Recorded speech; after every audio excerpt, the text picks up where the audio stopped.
आणि जो परवाच एक इतिहास रचला, 2 पंतप्रधानांना सोलापूर शहरात आणण्याचं श्रेय ज्यांना जातं ते आणि आपले आधारस्तंभ माननीय आडम मास्तर साहेब या ठिकाणी उपस्थित झालेले आहेत, त्यांचं स्वागत करतोय।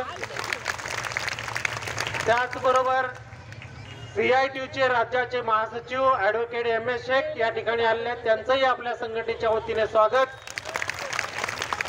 त्याचबरोबर व्यासपीठावर आपल्या सर्वांच्या लढवया नेत्या राज्याच्या महासचिवा पुष्पाताई पाटील, अक्कलकोट तालुक्याच्या लढवया नेत्या मंगलताई आणि सोलापूर जिल्ह्याच्या अध्यक्षा रुपालीताई दोरकर, तसंच आपल्या संघटनेचे सर्व उपस्थित पदाधिकारी आणि इतक्या मोठ्या संख्येने सोलापूरच्या 11 तालुक्यामधून सर्वजण आलेल्या माझ्या आशा आणि गटप्रवर्तक भगिनींनो, या ठिकाणी आपल्याला माहित आहे आज आपण का आलोत। मागच्या वेळेस आपण दिवाळीपूर्वी आंदोलन केलं, जवळपास 23 दिवसाचं आंदोलन झालं। 23 दिवसाच्या आंदोलनानंतर अनेक प्रयत्न आपले झाले।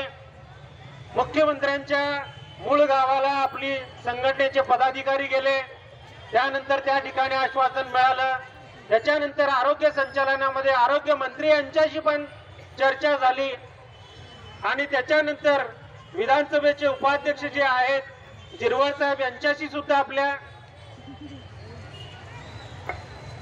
आपली चर्चा झाली, परंतु ज्या मीटिंगा झाल्या किंवा ज्या चर्चा झाल्या त्याचं रूपांतर आपल्या शासन आदेशात झालेलं नाहीये आणि म्हणून आपल्याला परत एकदा 12 जानेवारी पासून आपल्याला या संपात उतरावं लागलं। या संपात उतरण्या पाठीमागचं कारण तर आपल्याला माहित आहे, दिवाळी आपली होऊन गेलेली आहे, दिवाळी बोनसची आशा सोडूया। मास्तर आपल्या या ठिकाणी आलेले आहेत, त्यांना इतकं ज्ञान आहे की दिवाळीचं बोनस जरी गेलेला असेल तर आपल्याला कशा पद्धतीने ते मिळवून देतील हे ते तुम्हाला सांगतील त्यांच्या शब्दात। तर या ठिकाणी आलेल्या सर्व मान्यवरांचं परत एकदा मी स्वागत करतो आणि आजच्या या कार्यक्रमाचं प्रास्ताविक श्रीमती पुष्पा पाटील मॅडम यांनी करावं असं मी त्यांना विनंती करतो।